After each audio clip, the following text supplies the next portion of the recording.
Oh, right. Don't you love technology? Start recording. Start streaming. Streaming to the world. And I promised myself I'd do a podcast today. So it's already, 7:30 at night. It's just like, okay, I've got to do this. What are we going to talk about? Well, it could go in many directions. But generally around community and societies, building societies. That's my new thing that I'm fascinated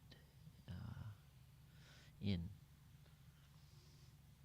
Yeah, it's just suddenly dawned on me that, it is possible to design societies that live in harmony and they flourish because the society is designed to look after its people and look after the culture and to build this magical carnival of a city or of a village or this is possible. And this is how I imagine the Babylonians were. Now the more I read into them, we heard that they had the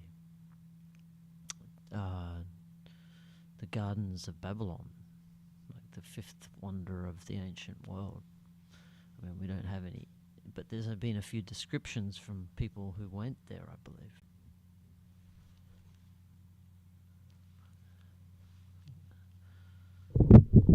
Got a bit of a hum going on somewhere. Maybe that's look. Okay. Yeah, so you had these hanging gardens, and then they had the Tower of Babel. Right, I was watching a video on that tonight, and yeah, that was they must have had an amazing civilization to be having time to go and build big stuff like that. That's the way I interpret it. I don't interpret it the other way, where there was just a bunch of slaves being worked to build such a thing. You've got to have a different mind because we've been programmed to believe that these guys were all bad and that they used slaves. But what about the concept that their cities were like hives of celebration? People wanted to be there, and people wanted to go and live there and work there, and because it was like there's freedom there. People were happy. Alright, if people are happy, then everyone wants to be around happy people. If a whole city is happy, wow. Could you imagine? Yeah. So yeah, somehow we forgot that. Somehow we forgot that that's possible. And I think it's a really key, important design parameter for humans is to have a society that is based around that freedom.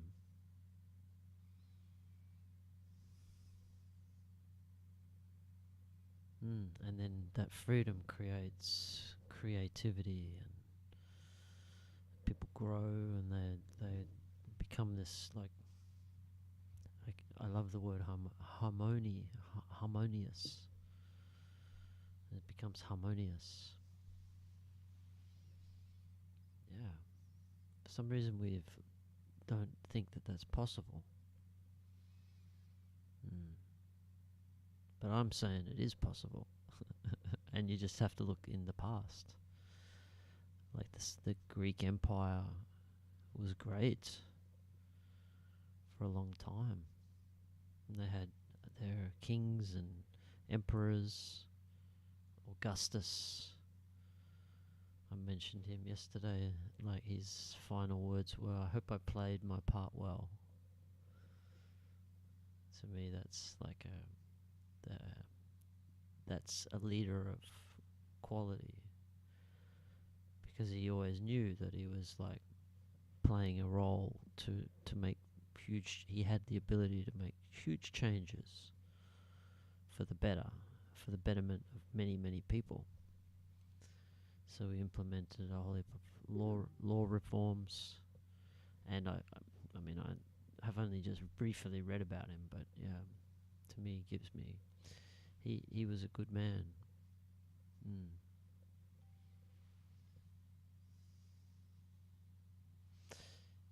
Yeah, so we talk about this building societies.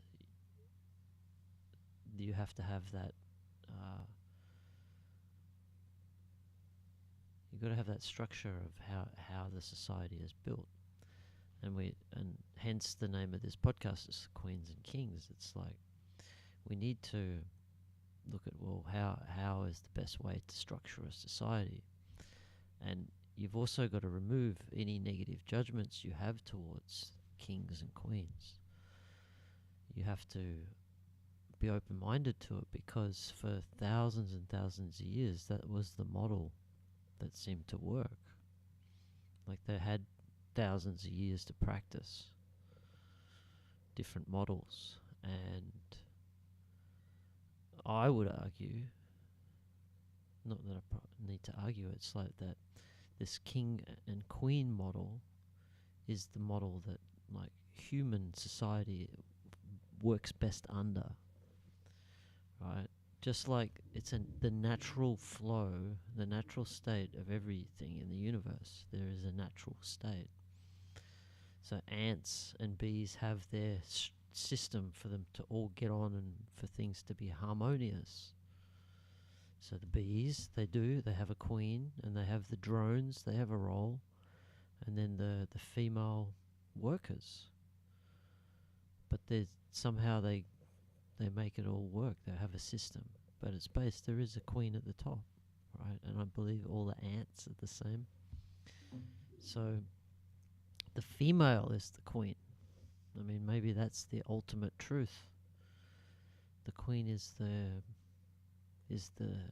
ruler.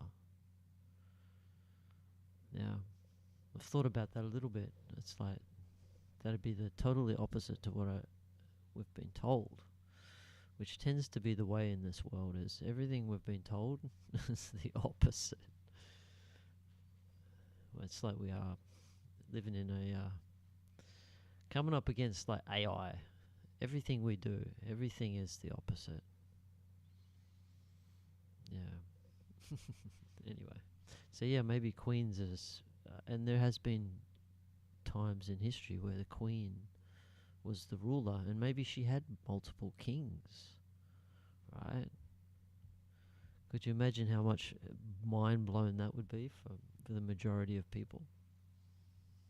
But maybe if we're going off natural systems in design, and we're just a natural system, we just got a few more tools to play with, but we're still a natural, like we harmonize in a certain way, certain behaviors. And then that's the problem, is when you put a rule up and you can't do this, then that natural flow doesn't work. And then problems happen, like what's happened over the last couple of 100 years is we've had people in power that weren't considering the human part, because the people who are in power get there because they like power. Majority, I don't know many leaders that are there on compassionate. They want to change the world, right?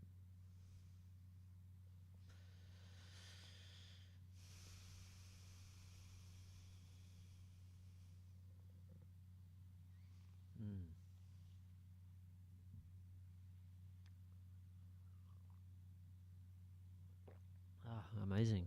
I've got coffee here, a moustache full of coffee, and I'm just talking away. I love it. These are all, I guess, concepts that we always have. We always have to challenge what we believe and what we've been told. And as I said earlier, it's like this idea of, it's almost like the opposite for a lot of things. Just always, remember that. So, but then ultimately, knowing, if you just go through life with not knowing, it's like, well, I don't really know. I don't know what the truth is, and I never will really know. So then you're always open to new ideas, which allow you to be open to different possibilities. Because if you're not open, then you miss out on the more understanding. Yeah, so you've got to be fully open to every idea, but of course you have reasoning and you have your intuition that can decipher truth from bullshit, and that's where you have to hone, is that truth meter, because there's so much coming in. But yeah, your intuition will know the truth, especially if you start, the more you learn about a particular topic, you start to tune in on what's true. Yeah, and I guess that's my skill, being able to see what's true. So yeah, I'm a truth seeker. I like to delve into all types of things and see my interpretation of the truth. But I never say that that's it. And I try not to.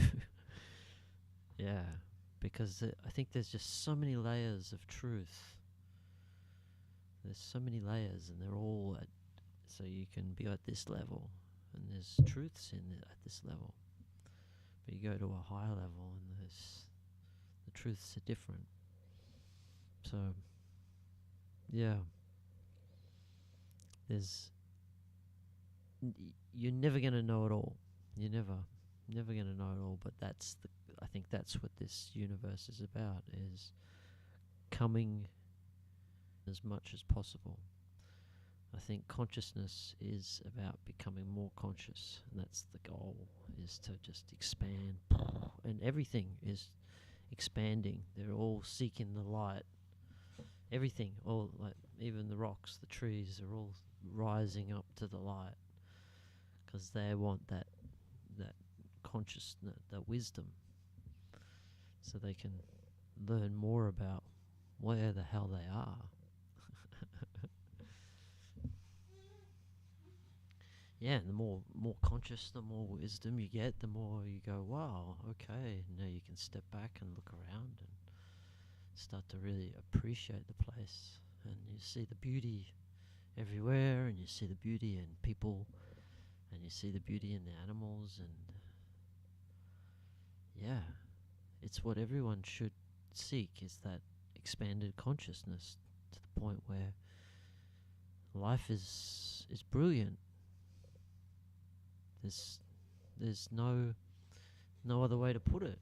It's like life is just a hop and a skip, and a dance from one place to another,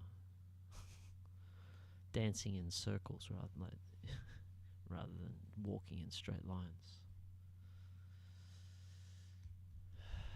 Yeah, so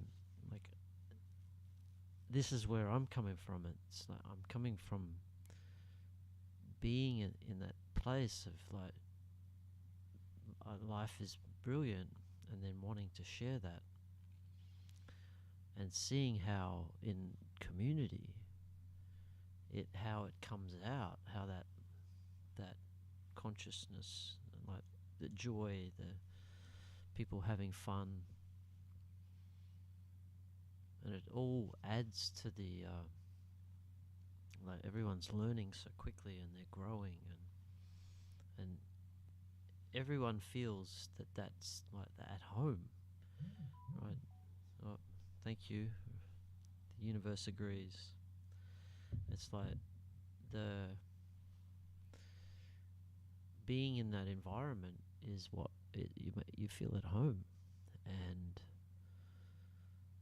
so what we should be seeking that for everybody, and because especially in a world we're so lonely at the moment, we're so isolated, and so for me the natural solution to changing the world, the first logical step is to bring us back into communities using the latest technologies and building like these sustainable villages where they're just like high end, they're beautiful, and they're funded by people who want to change the world, who want to see change in their lifetime for the better. Yeah. And we have to build it from scratch, as in the ideas of how such a society is structured.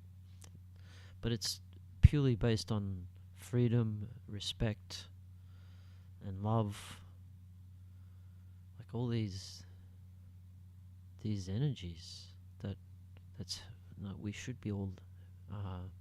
It's our God-given right to be in that space, that loving energy. And there's no reason why we can't be in it. Yeah, so we build these beautiful, sustainable villages that are 1,200 people living together and building and creating everything they need in a I don't know how big a bit of land, 100 acres,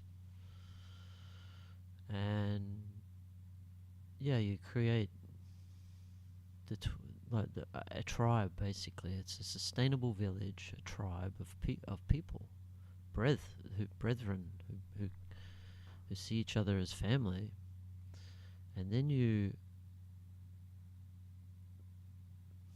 split them. So you have the one tribe, but it's in 12 different clans. This is, I believe, the model of the tribal system that the ancients were showing us. Is with the 12 stars, 12 character traits of people. So you have 12 different clans that are like mini villages, but all the 12 work together for the whole tribe to function, and you have them all around a central space, and that central space is where everyone comes together. That's where your kings and queens live. That's where the celebration and the entertainment happen.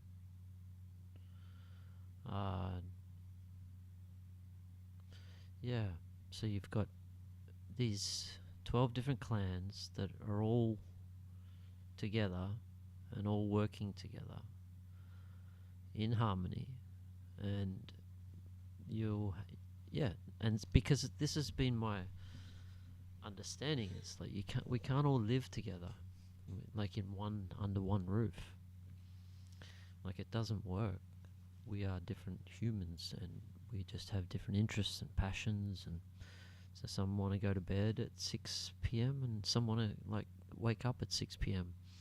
So you've got to have these different spaces for people. You have more spiritual people over here. You have the people who just like to get their hands dirty, and the farmers are all over here in this village, in this little mini village. But the thing is they're all linked. Maybe you could have like a little, I laugh, a monorail There's a joke in that with the Simpsons. Yeah, we could get a monorail between all the clans. Yeah, we could use something like Elon's little vacuum bullet shooting around. So yeah, people can just move between each very easily, and then you're shipping goods between them, all for all using electricity.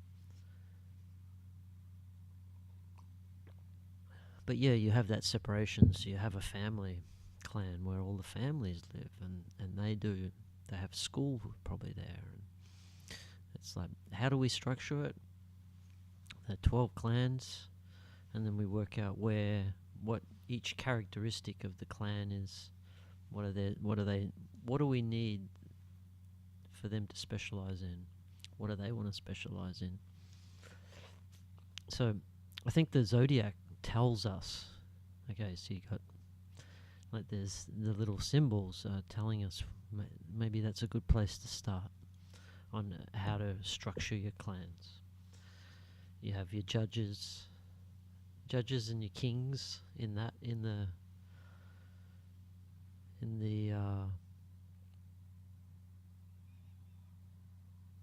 because they've got on the scales. You got, what else you got? The lions, Judah, would be the warriors, or the kings. That would be the kings. Yeah. So yeah, you got all these different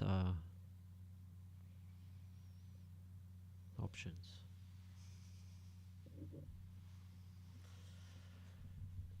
I just had a mind blank. Alright.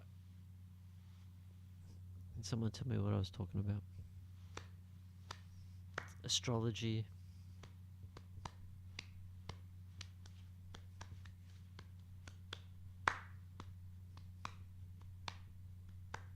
So yeah, the 12 clans.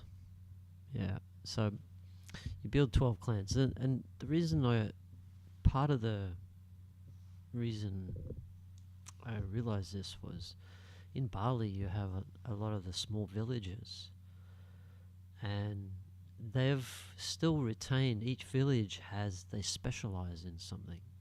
So you've got the wood carvers, and they all live in one village, and then you got the guys do the rock sculpting. They work with rock.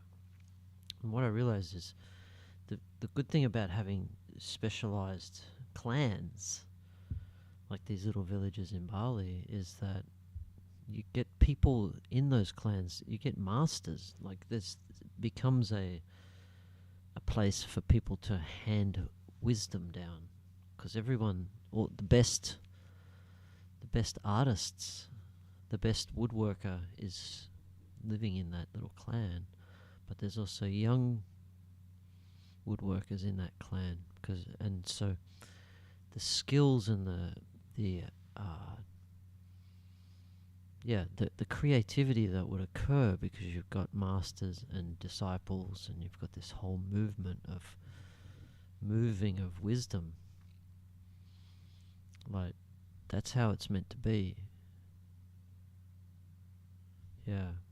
Like those you specialize in your little specialized area. It always was curious about that with men, because the son would become the baker, and then the baker his son would become a baker. And it was like this hereditary handing down of your role, and like it in some ways it does work. It's like, hey, and I wonder if it's in our DNA, that memory of who your father was. And I tend to think it is. So if he was a baker, if you had 10 generations of bakers, then you're going to have it in your DNA. So you're probably going to pick up baking pretty quickly, I would imagine. Yeah. And so the interesting thing is like the Y and the X. So they say the Y chromosome is the masculine piece. There's one piece, one Y chromosome out of all 46 X chromosomes. And when the father has a son, that Y goes to the son. If the father has a daughter, that Y doesn't get passed down. So there's a really, with that Y, is the same 100 generations before of the man that was 100 generations ago, has the same Y chromosome. Yeah, that's pretty cool, and that's how they measure, like they can see these Y, they call them Y chromosome subgroup classes, and where a particular man's Y chromosome is like became Northern European people, or the Southern European, like there's all these X haplogroups, but yeah, it's all based on the Y, and then you can get a lot from the mitochondria in the egg. I don't know. I'm not a tech expert on it. All I know is that like this Y chromosome is a fascinating thing for handing down hereditary from the man. So the fact that the man keeps the name, I find that really interesting.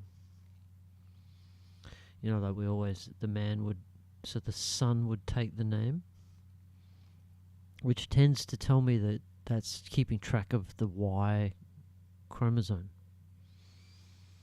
right? The male's name stays with that Y chromosome. Interesting. Alright.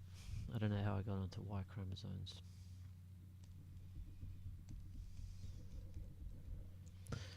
So I want to start like a worldwide peace movement because I really feel that our leaders are not leading us out of war right now. I feel like they're pushing towards it, and I feel that we need to do something about that. I don't think our leaders have our best interests in mind anymore, and I feel that the only thing we can do is just come together as like humanity doesn't matter what race, creed, doesn't matter who, we should celebrate each and every one of us, all our culture, all our languages, how each of us look. We're all beautiful and unique, and so that needs to be celebrated. And we all want the same thing, which is peace. We want to love, and we want to have families, and we want to celebrate the world. That's all we want. We don't want war. We don't want to. Why do we need to fight anymore, where we have complete abilities to negotiate and to reason? War is old, and we have the ability now to be able to communicate and sort stuff out before we have to start throwing rocks. And we can't be fighting. Look at the devastation that happened in Ukraine already. Look at the devastation, destruction. Now there's landmines all over the land. Like, what the fuck? Do we know what we're doing to our Earth? If a World War III breaks out, it's gonna be fucking scorched earth everywhere. They don't give a shit. You see it. When war's on, we just make a mess. Yeah. So we really need to stop it. And made a post on TikTok about like a white flag movement where we surrender to war. It's like no more. Negotiate. Sort it out for the love of humanity and for the earth. We all want the same thing. And all our prophets were saying the same thing. Doesn't matter which faith, it was all the same. It's all about God. Yeah, and divine hearts, big hearts. That's, we talked about the Egyptian Book of the Dead. Like this is where the Egyptologists have got it completely wrong. Somehow they got so fixated on the death of Egyptians, but it's not about death. It's about selecting of their kings and queens. It's weighing the heart of the queen and the king and being chosen by God. So divine right. It's like that's what they were talking about. So the Book of the Dead is not, it's the book of choosing a light-hearted ruler. How do you do it? And they used astrology, like on the Dendara zodiac. They've used astrology to show when the king should be born. And it looks like when the queen should be born. It says that Libra and Pisces, which is, yeah, pretty cool. So they, like, because it makes sense. It makes sense. Like, what's the number one thing you need to have for a kingdom to flourish? You got to have a good ruler, the rightful ruler. And if you have the rightful ruler, then there's like fairiness, carnivalness. Like, God wants that to happen.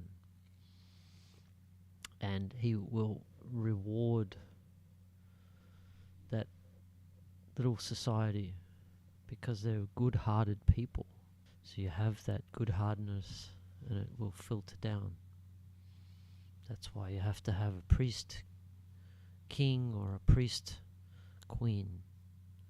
They have to be spiritually evolved, just like Jesus. And He was a king. To me it all makes sense, where it's like we've been, our truth has been so twisted to pull us away from this understanding. Because I believe that's what whoever it is doesn't want us to know about, is the fact that when we get the right system, the right people, like beautifulness happens. Consciousness expands super quick. We all want the same thing. We all want this love and harmony and peace. And when a society is emitting that, just grows and grows into a fairy kingdom.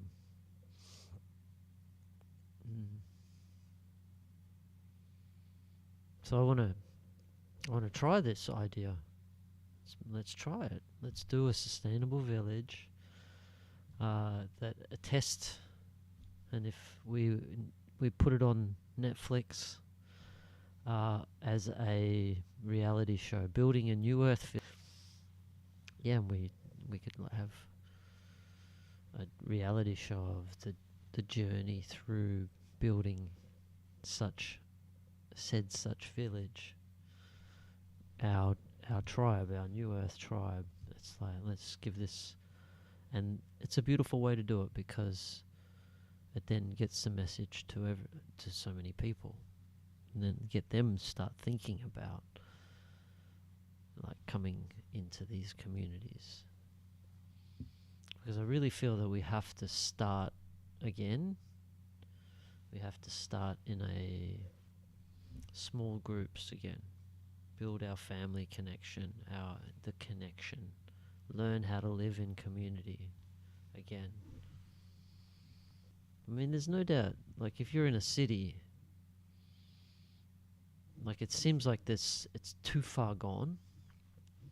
Some cities like in the US, man, even like Vancouver, I couldn't believe the disparity between like the downtown east side, like people are just like zombies, to then such extreme and such beauty in it is city.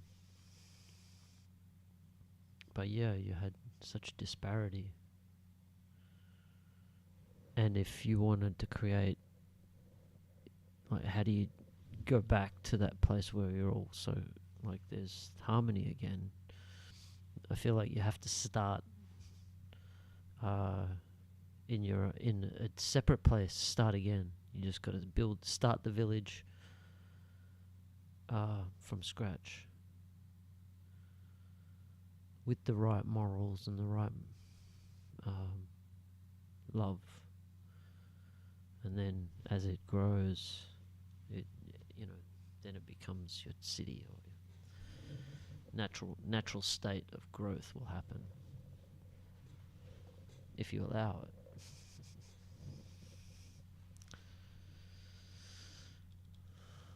Yeah. Amazing. Like my beard, it's getting numb. I quite like it now. Well, I've always liked it, but I never read that it sit down like this. It was always in a little, like, plaited, which looks pretty cool. So I like it as well. It's good to have options when you got hair. You can do anything.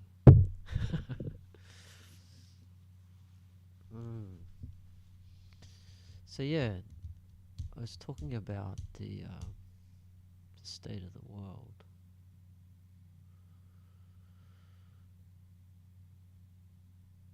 Yeah, I feel that we need to come together in,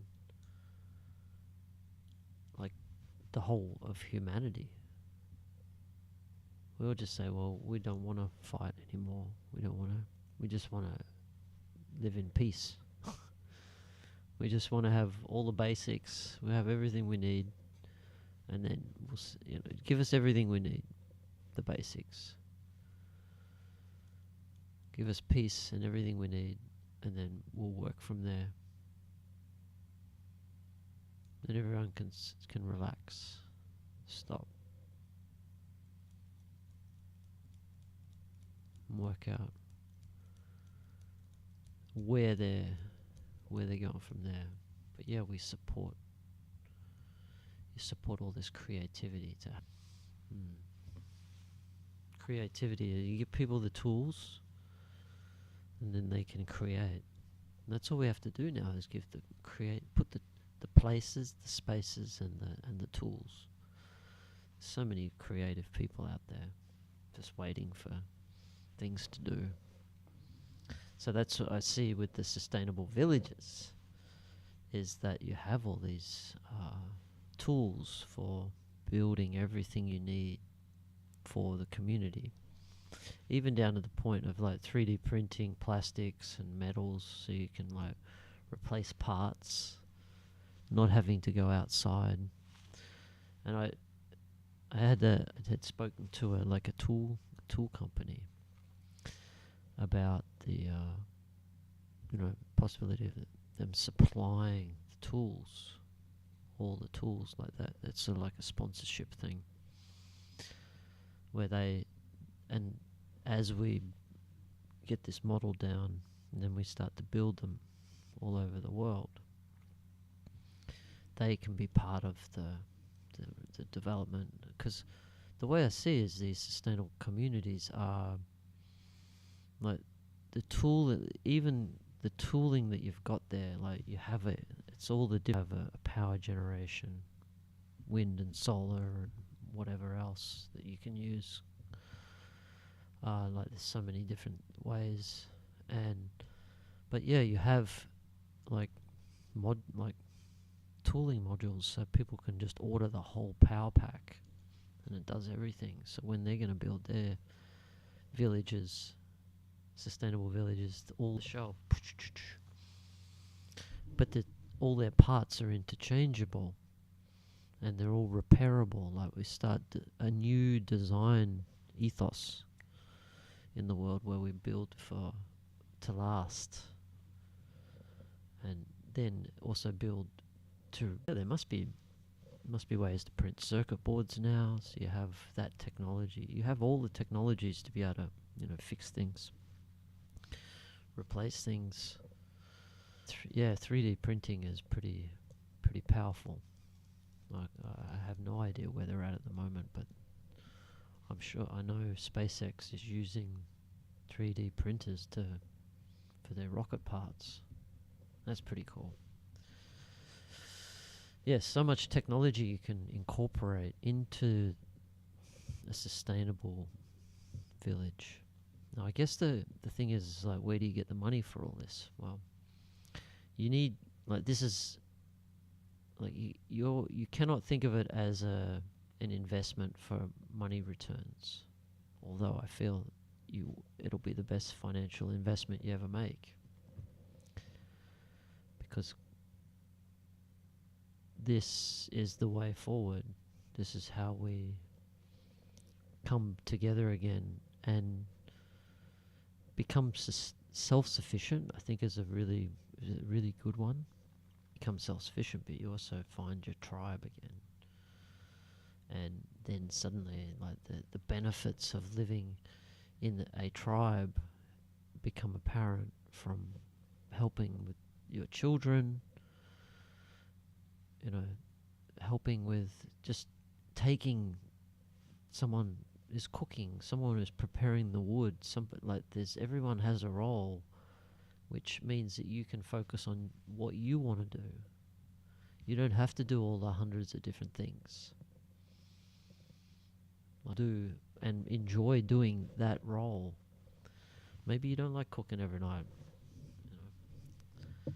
and so but there is someone who loves to cook, and this is the nature of this community. Like, and you build this sustainable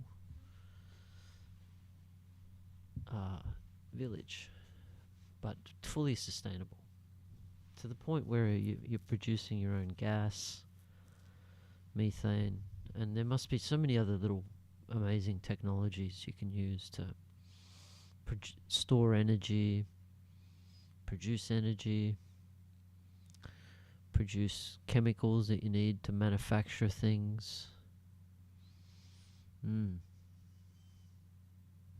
Yeah, be really good. And then you eventually have another sustainable village nearby. You just have, and they just pop up, and they all specialize in certain things. So they, like, I like the idea of having, it's a holistic community. So it's a healing center. You have many different modalities of healing and celebration, where people celebrate together as well. Music, dancing, all sorts. Like, all just joyful things. Beautiful spaces, beautiful places, beautiful people, freedom. And because you've got your 12 clans, it's not party in one spot all the time. It's party, like, you can choose where you want to be. And I'm sure the family clan doesn't have parties every night, right? If you want to party, go and hang out with the musicians in their clan. So this is the way I think the tribes did it. It's very light on information, and I look forward to speaking to people in the future about what we know about the tribal systems, because to me it's apparent that information's been, like, removed, wiped away. We're not Because if we know how the systems worked, then we find that harmony and connectedness again, which is essential for us humans to survive. We are social beings, social animals. Mm.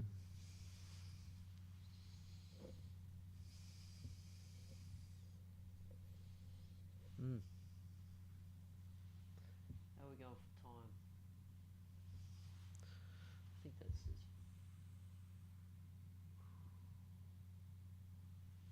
45 minutes. That's pretty good. So yeah, peace movement. I know we need to do something. And what came to mind was to have use white, surrender. We surrender to war. We surrender to being, not go to war. Against our own peoples, our own species, on our own planet. To me, it just doesn't make any sense anymore. And we need to do this movement where we white flags, white profile pics, wear white, fly a white flag, and if everyone in the world does a TikTok video with a white flag, TikTok's got 1 billion users, and then we can get it into China as well. Everyone with white. Yeah. I know that there was a revolution in China, and it was between the white and the reds. I don't want to start any conflict. This is purely a peace protest on love. This, the only way we can rise above is to use love in the protest. So I was have a little music doof at the front of Parliament House, or you have just a nice little, say it with your white flags. We want peace. And just white, yeah, there's no need for violence, because that is if you drop into those fear state, aggression, all these, you're gonna get pulled into that world, and then that world is ready for you. So you just gotta stay in that loving space always, to the point where even though everyone around you treat with respect. The people who are working for people you don't, just treat everyone with respect. Treat everyone with love.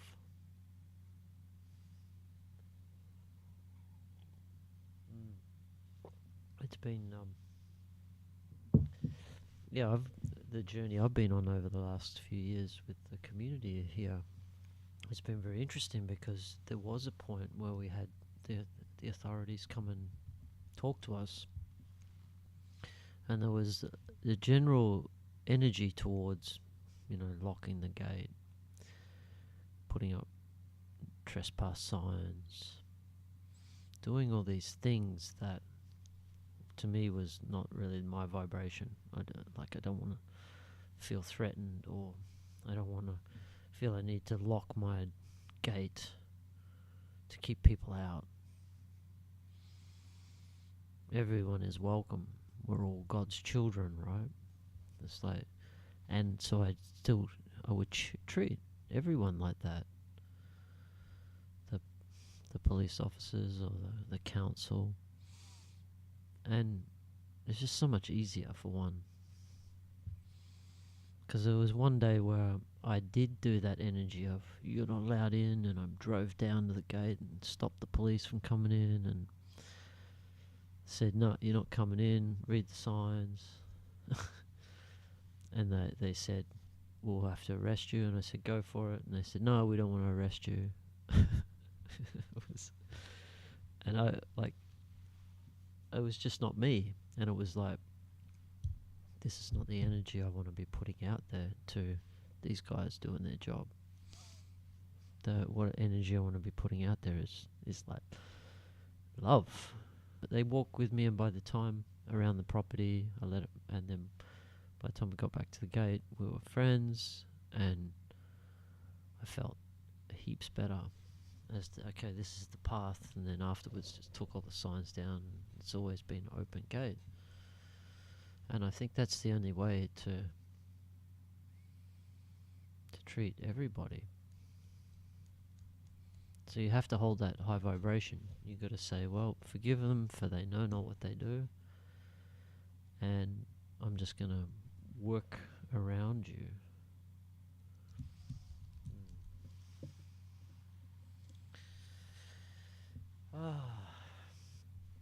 Yeah. Downloads, lots of downloads in my mind. But yeah, we need a world peace movement. 99.9% of us are for peace. Everywhere in the world. All we want is equality, love, and respect, safety. These are the things that we all want. Security. Pretty simple things. And yeah, it comes back to, we need, like, our leaders, the ones that need to exhibit these traits.